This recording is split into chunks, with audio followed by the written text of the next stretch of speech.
The Sherman Contemporary Art Foundation was initially set up to commission new work. We found that people were very interested in knowing what was in the Jean and Brian Sherman private collection. That's our own collection, which we've always kept separate from the exhibiting foundation.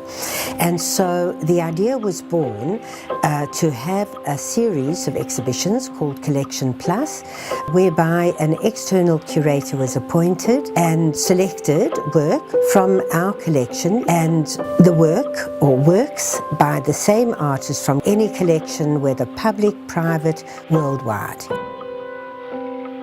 The Asia Pacific Triennale was the beginning of my acquaintance with Greg Semu's work.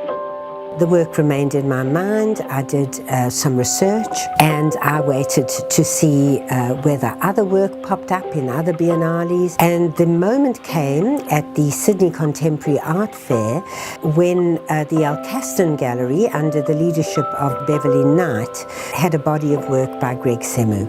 And immediately I recognized the work, and there was this marvelous piece that I'd seen in reproduction, because it was a work that dated back to a series begun in 2007 called the Noble Savage series.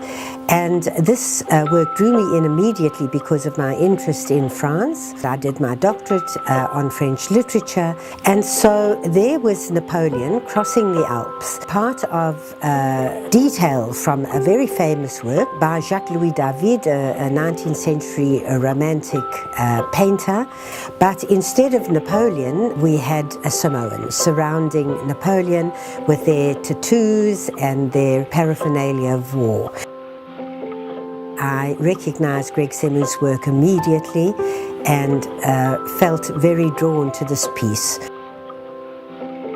I've worked within visual arts for 15 years, never really worked for collecting institutions, so I work predominantly directly with artists.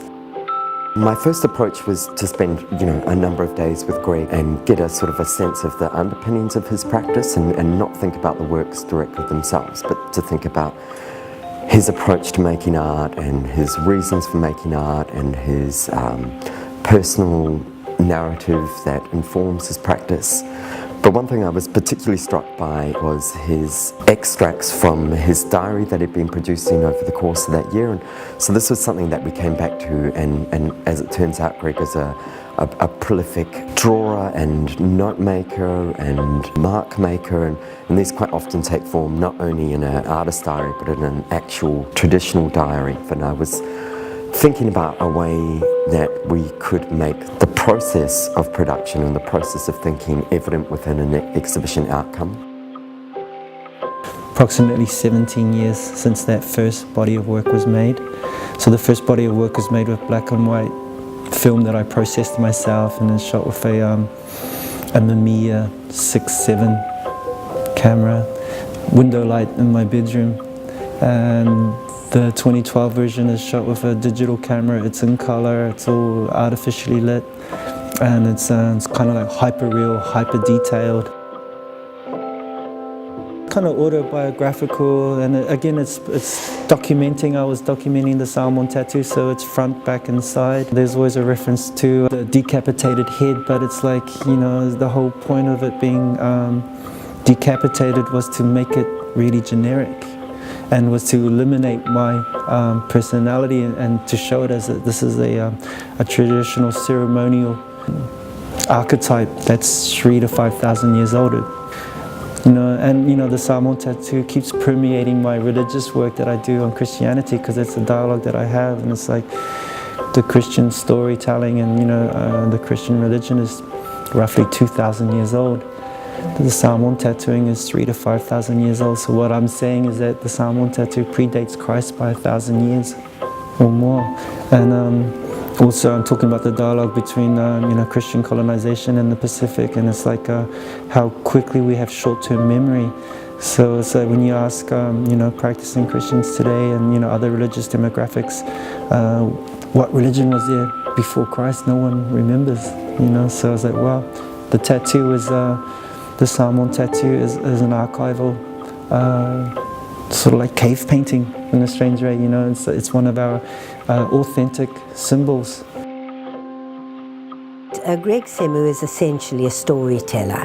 He doesn't like to see himself or even hear of himself spoken about as though he is a precious artist. He prefers to see himself or to think of himself as a storyteller in the old-fashioned sense, where you are drawing from aspects of your life, where you are referring to, in his particular case, his sexuality, his body, polished body, never his head, so that he's always referring to every Samoan man rather than simply Greg Semu.